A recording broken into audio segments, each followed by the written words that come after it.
Good evening. Good evening, everyone, and thank you so much for coming. I'm so glad to see a great turnout for tonight's talk. You're in for a real treat. I'm Judy Gradwell, President and CEO here at the San Diego Natural History Museum, and it feels only fitting to start tonight's talk with a moment on the original inhabitants, both of Torrey Pines and of the land that the museum sits on, traditional Kumeyaay territory, and I want to pay our respects and our gratitude to the indigenous people who came before us and were caretakers of the land. You're going to hear how we all continued much of that great work, and hopefully many of you here are continuing it into the future. We all know that we live in an extraordinary place, and you may not know that San Diego County is the most biodiverse county in the contiguous 48 states. It is a really spectacular place that we get to call home, and the sad fact that goes along with being the most diverse county in the lower 48 is that we've already lost more than 60% of the original habitat. So we are very excited to step up our efforts on conservation. Here at the NAT, we've been a quiet but effective force for conservation for the past 149 years. Our 150th anniversary will be in October of 2024, and I invite you all back for lots of interesting activities that year. But we were founded by a group of amateur naturalists, and we have kept the tradition of citizen science going all these years. And since that time, we've been working to study and document and preserve the natural areas both in San Diego and south of the border in the Baja Peninsula. And every day our scientists are still out there discovering new species, unlocking the relationships between plants and animals, and using science to conserve threatened and endangered species. So in the coming years, we'll be a louder, stronger voice and an active player to help preserve our natural world. The severe habitat loss that San Diego has seen happened on our watch, and so it is time to help preserve what we have left in the face of climate change and continuing pollution and invasive species. So tonight we're going to explore a place that has been protected, Torrey Pines Reserve. The NAT had a pivotal role to play in protecting this unique and endangered place, and we're honored to be able to collaborate with the La Jolla Historical Society to tell this story. And if you haven't seen their exhibition, Rare Trees and Sacred Canyons, Torrey Pines, San Diego's Symbol of Preservation, make sure you take the time. It's a beautiful show, only on view through May 28th, and I can say from my Smithsonian experience, I was floored at how well done, how beautifully curated. The material is just superb, so it's really, really well worth seeing. On to tonight's talk. The 2023-24 season of Nat Talks is made possible by presenting sponsor, the Downing Family Foundation, and media partner KPBS, the public media station serving San Diego and Imperial counties. And several members of these organizations are here tonight as our guests from California State Parks. So just a tiny bit of housekeeping before we begin the program. Emergency exits are located behind you and behind me. And while we do ask that you silence your cell phones, we encourage you to continue tonight's conversation on social media using #NatTalk. So I'd now like to call to the stage Peter Jensen, co-curator of the exhibition Rare Trees and Sacred Canyons, Torrey Pines, San Diego's Symbol of Preservation. Peter.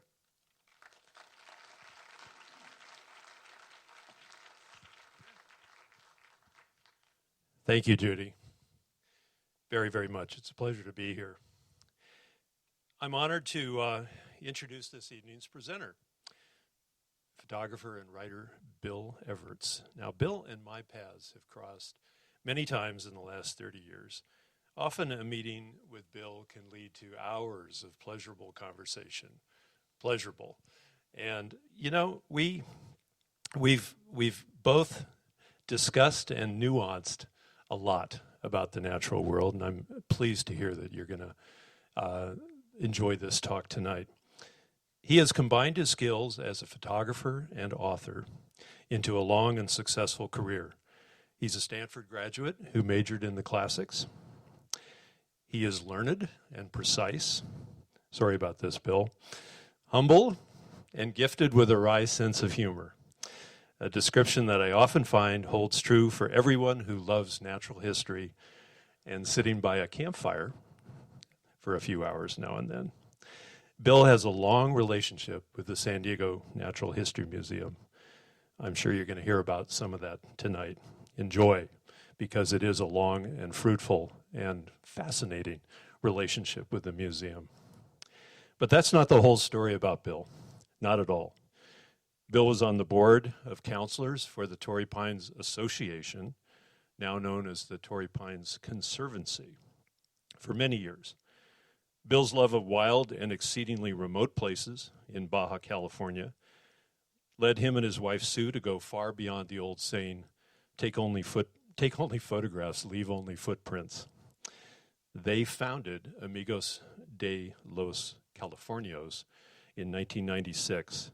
Now, this is a binational, kind of a mobile health clinic that goes down to some of the most remotest areas in Baja California, to a couple of these small ranching hamlets, and offers dental programs, health clinics, and that kind of thing for the villagers.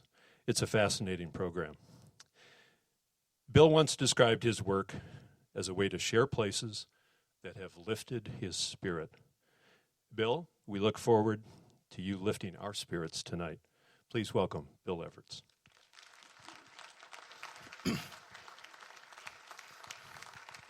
Turn that up. You got it. Yeah.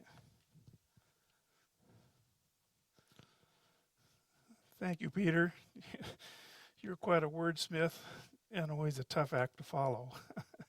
And thank you, Judy, and for your help and the help of all your staff. You've been really attentive in making this evening possible. And I thank all of you for coming out tonight, given that it's still winter time, apparently, in San Diego. A number of years ago, I had the opportunity to wander around Torrey Pines, explore the park, taking photographs and doing research for eventual text on the reserve. The work was intermittent, and I wasn't out there 9 to 5 every day, and it spanned a number of years. And part of the privilege included being able to go off trail and visit places that were normally closed to the public. But before we get launched, I just want to make clear, I'm talking about the place with the famous trees, not the famous teas, which is next door. Is everything okay?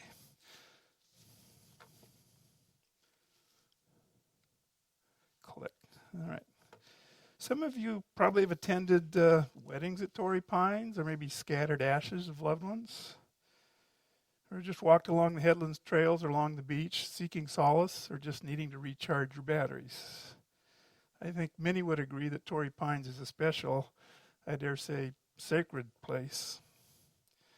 But because it has been safe for us, we run the risk of taking it for granted. It took a village, decades, to create this legacy for us, an effort that mirrored the nation's fledgling preservation ethic. Hopefully we will be mindful of our obligation to future generations. And one can't talk about Torrey Pines without including some of its history, which involved numerous citizens and institutions from throughout the community. In particular, the San Diego Society of Natural History played a pivotal role. Therefore, I'd like to start with some brief historical context. I have a lot of dots and detours and a few kind of lame segues to connect. So please bear with me. I promise there's not going to be a quiz afterwards.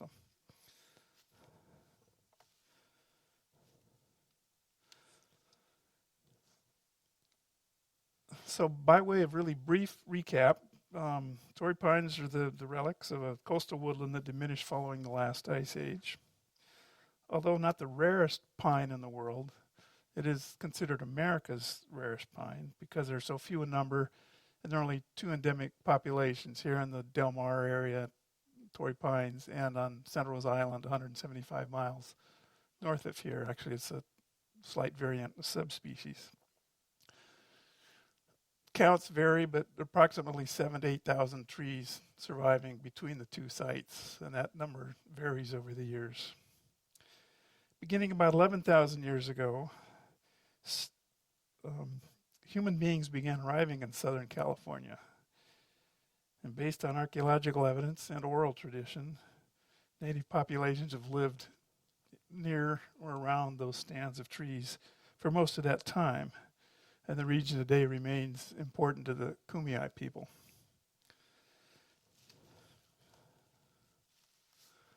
So now we're going to take a little history trip.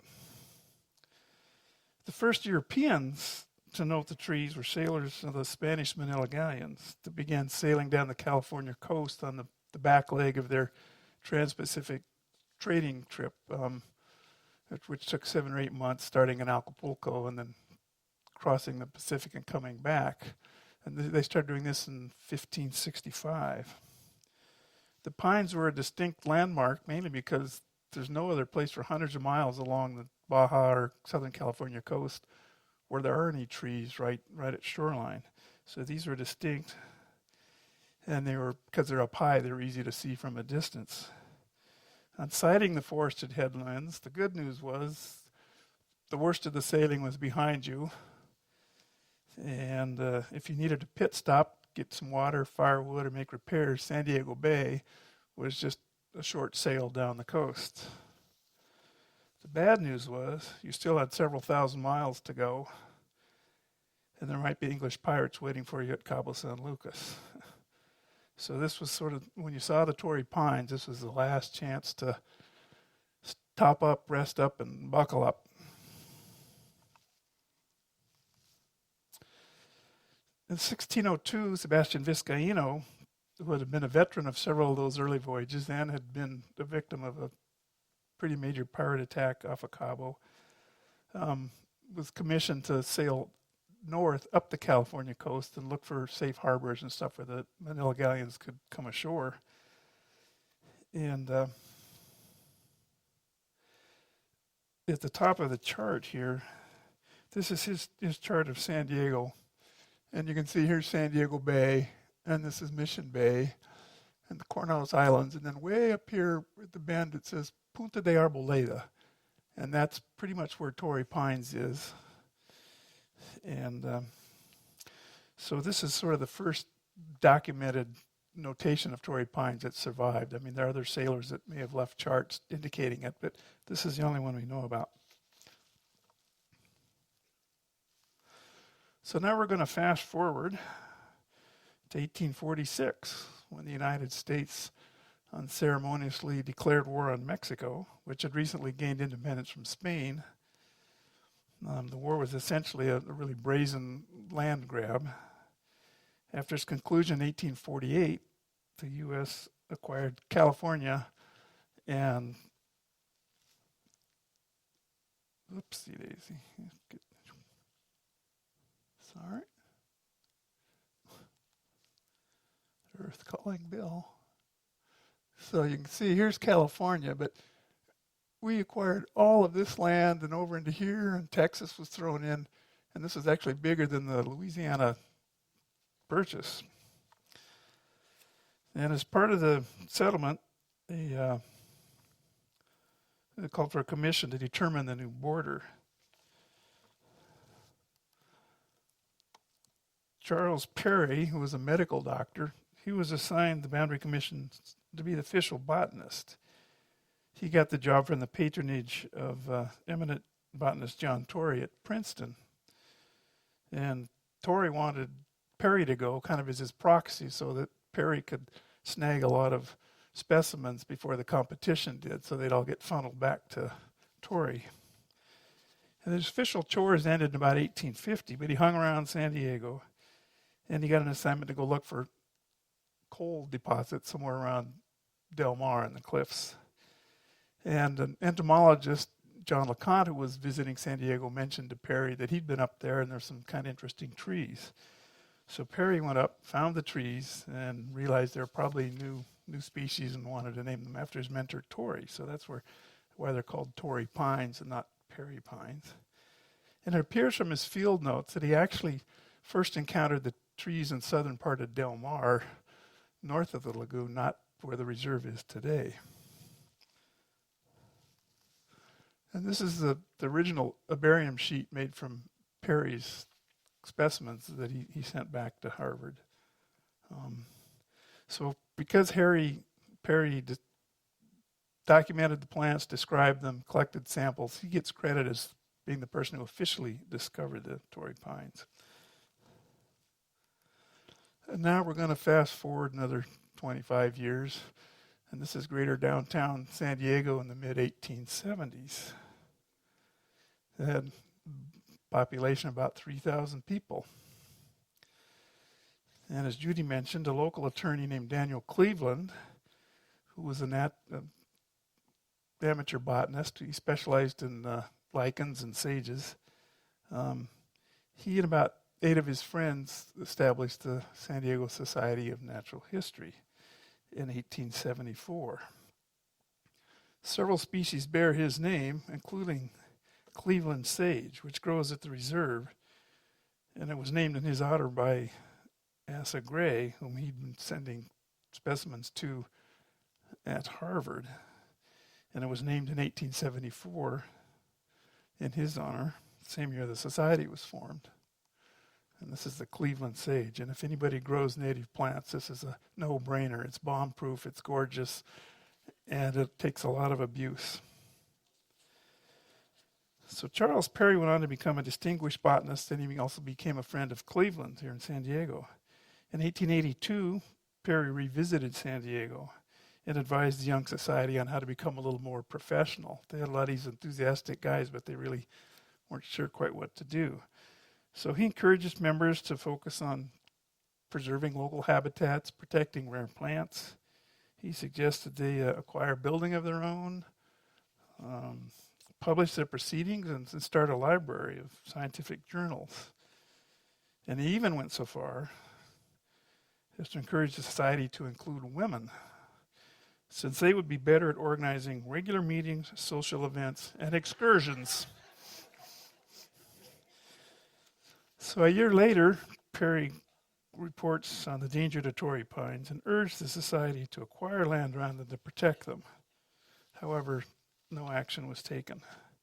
In November of that year, 1883, Perry tries again. This time he sends a wonderfully florid letter, which was also published in the local paper. I think he wanted to shame the society, to be read at the society's annual meeting.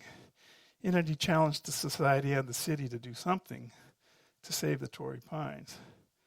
This time, the society responded to his plea. It established a committee to study the problem.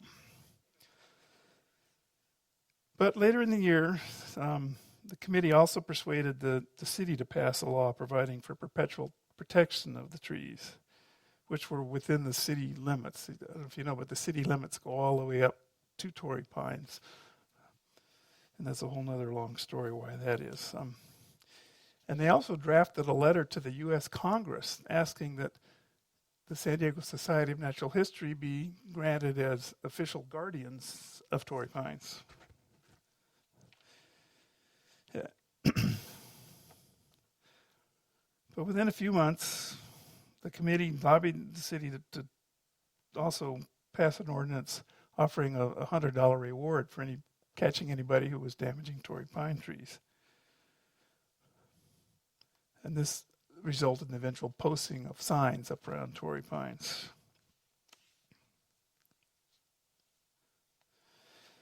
In 1887, California created a board of forestry, and a botanist named Lemon was tasked to study the California pines, and he headquartered in Del Mar while he was studying San Diego County. And about the same time he was doing that, Torrey pines were discovered on Santa Rosa Island. And about the trees at Torrey pines, Lemon noted that there are a lot of young trees on the mainland grove, but there are also a lot of spade holes, suggesting that people were digging them up for taking them home for cultivation and as ornamentals. He also noted a lot of stumps where trees had been cut down, but he felt overall that the environment wasn't too badly off, and he felt the best way to protect the area was to turn it over to the state of California. So what did the city do, despite its previous protective laws and ordinances? In 1890, it leased all its holdings for sheep and cattle grazing. 5 years later, this time at the behest of the Arboretum at Harvard University, another botanist, Bill Anger, inventoried Torrey pines. Alarmed by the conditions she found there, she appealed to the society members again to petition the city to do something to protect the pines. Starting to sound familiar here? But finally, in August of 1899, the city passed an ordinance to set, quote, aside 369 acres to be forever held in trust by the municipal authorities as a free and public park. It is the further wish and desire of said city of San Diego to preserve these pines. And I think this is kind of important.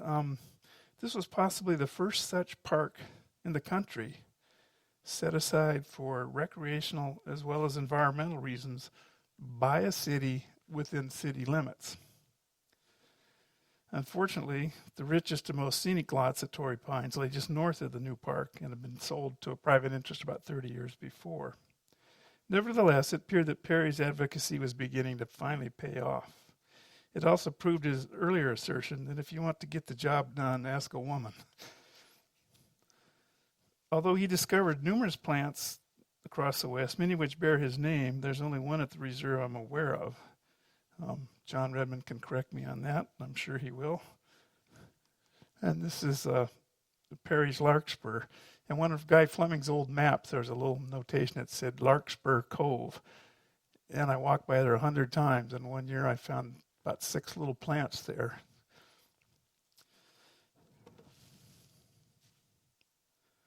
So now we're going to take a little side detour on a little bit of park history. I hope you can all recognize that. In 1864, the federal government ceded Yosemite Valley and the Mariposa Grove of Big Trees to the state of California upon the express condition that the premises shall be held for public use, resort, and recreation, inalienable for all time. And that kind of was the marker for this whole idea of saving wild places. This was the first time a federal law specifically designated a natural area for preservation as a park use for the people. In 1872, Yellowstone became the country's first national park. It was modeled on how Yosemite was given to California, but the area of Yellowstone lay on a couple of territories that weren't even states yet, so it was easier just to give it federal designation to save a lot of bureaucratic hassles. And it was established, quote, dedicated and set apart as a public park or pleasuring ground for the benefit and enjoyment of the people. Not until 1902, 3 years after the establishment of Torrey Pines, did California set aside its first state park on its own. That was Big Basin up in the Santa Cruz Mountains to protect some of the redwood trees.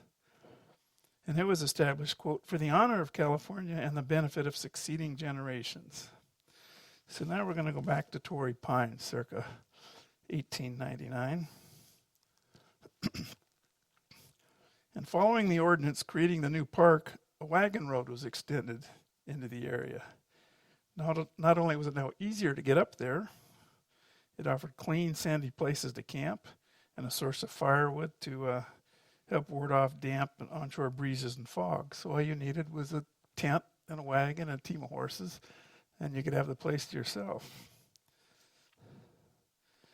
But roads also create new issues. About that same time, plans emerged for development of those parcels that had been sold years earlier, right next to the city's park. So now another character is going to enter the story. Ellen B. Scripps. Ms. Scripps was a philanthropist of national repute and was featured on the cover of Time magazine. Local institutions that bear her name include Scripps Institution of Oceanography, Scripps College, Scripps Hospital, Scripps Clinic, and on and on. She shunned the spotlight and quietly supported numerous organizations around San Diego including the Society of Natural History. So in 1908, at the urging of community leaders, Ms. Scripp, who had recently moved to La Jolla, purchased some of the private properties at Torrey Pines next to the park. And then a few years later, she bought the remaining parcels.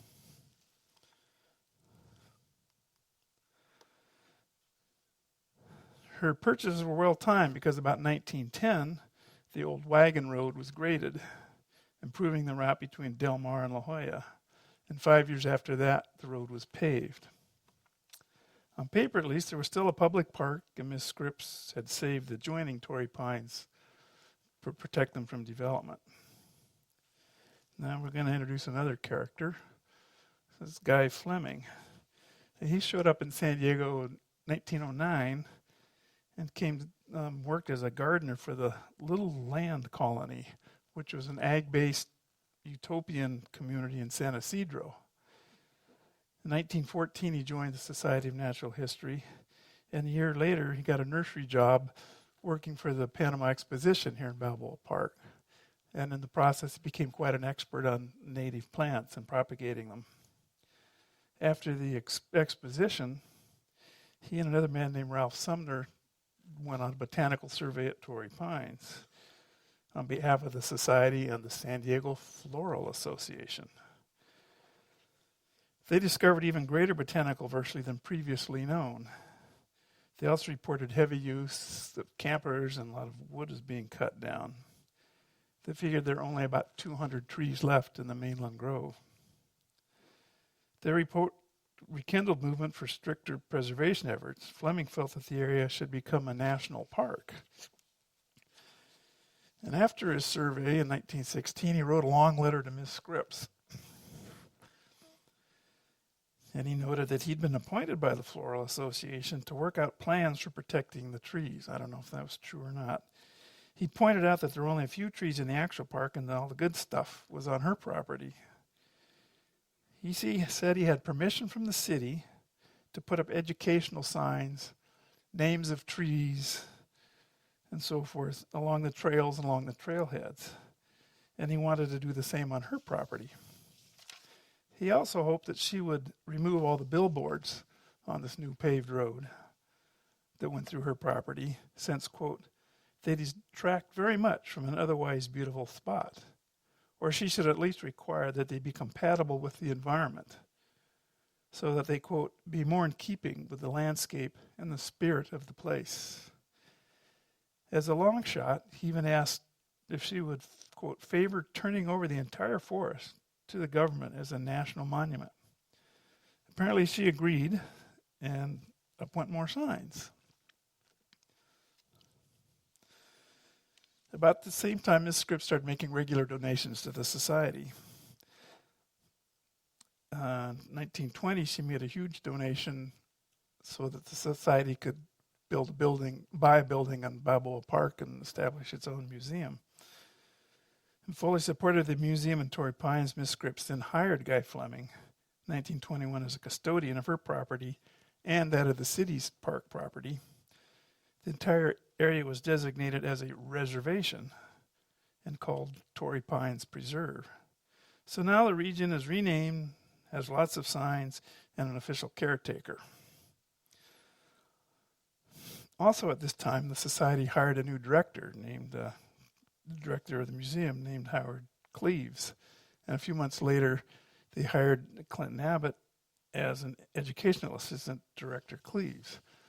And this is where I give you the spoiler alert. Clinton Abbott was my maternal grandfather. So if I brag on him a little, please forgive me.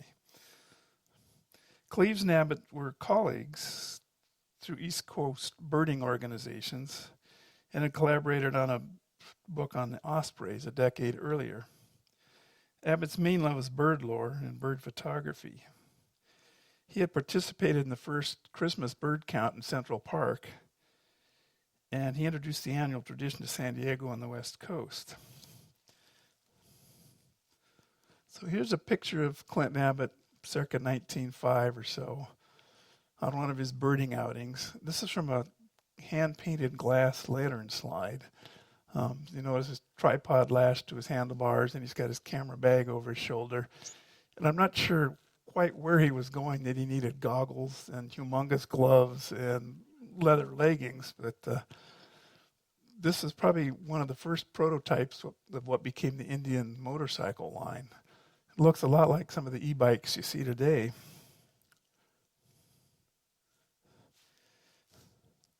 And this is him a little before he came to San Diego. And I could talk for 10 minutes based on his diary of how this picture came about and what he was doing. But basically, he's photographing a bird nest in an orchard on his farm in New York before he came to San Diego. So Abbott shows up, and within a month, Guy Fleming quickly befriends him and wants to take him to Santa Rosa Island to see the Torrey Pines there. Fleming, as official custodian of Torrey Pines, had accepted an invitation from the Vail family that had ranching interests on Santa Rosa Island. He asked to bring Abbott along as a representative of the society and assured Vail that both men were accustomed to roughing it and wouldn't be a problem, wouldn't be a burden to the outing.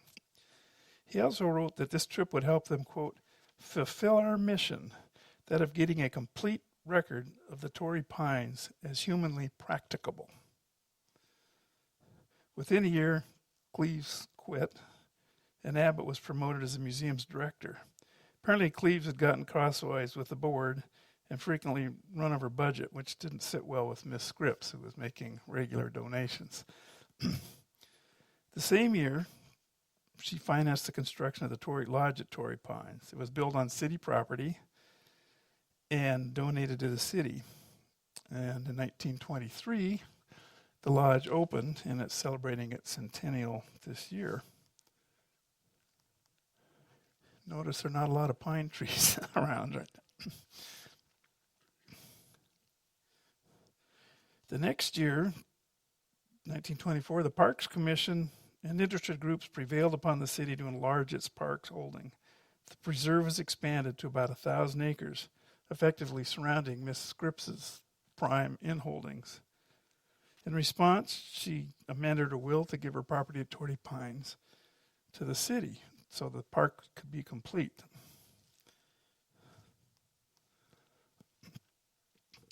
Scripps then hired architect Ralph Cornell, seen here with Fleming, overlooking the canyon behind the lodge. He was to recommend design parameters for the park, and Fleming began planting Torrey pine trees to increase the population, improve the species' chance of survival.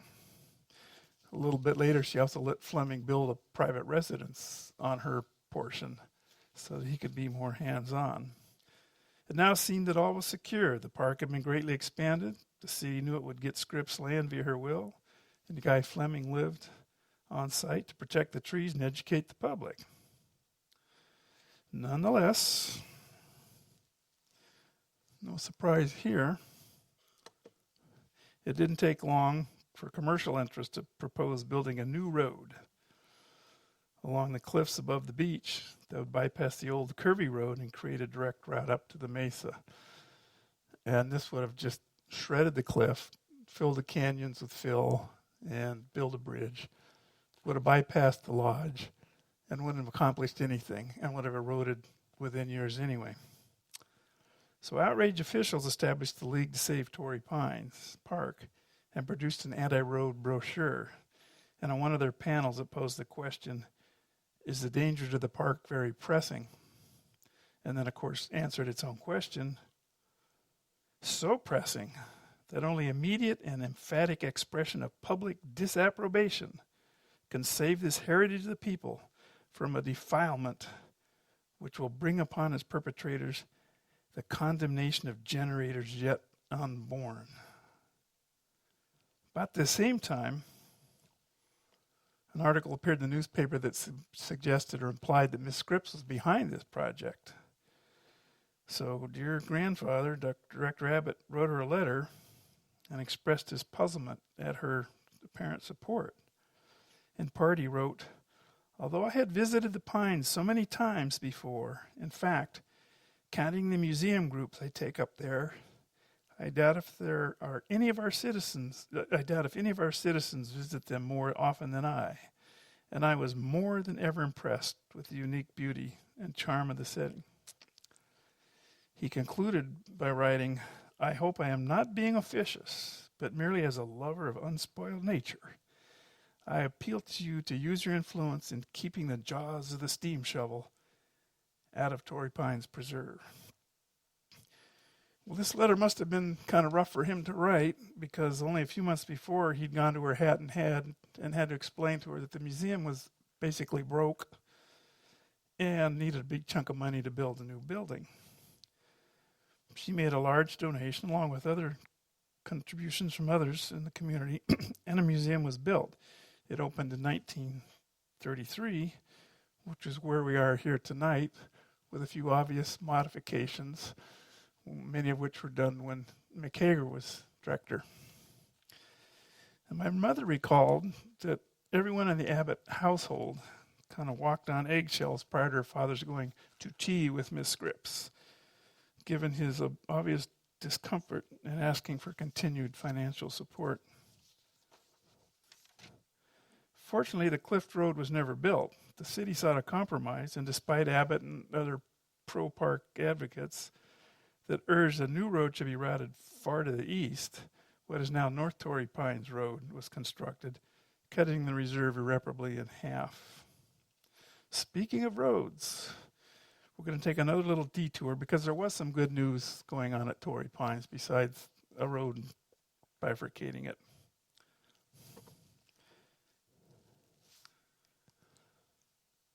In 1927, the state approved a park commission to look into the creation of a statewide park system.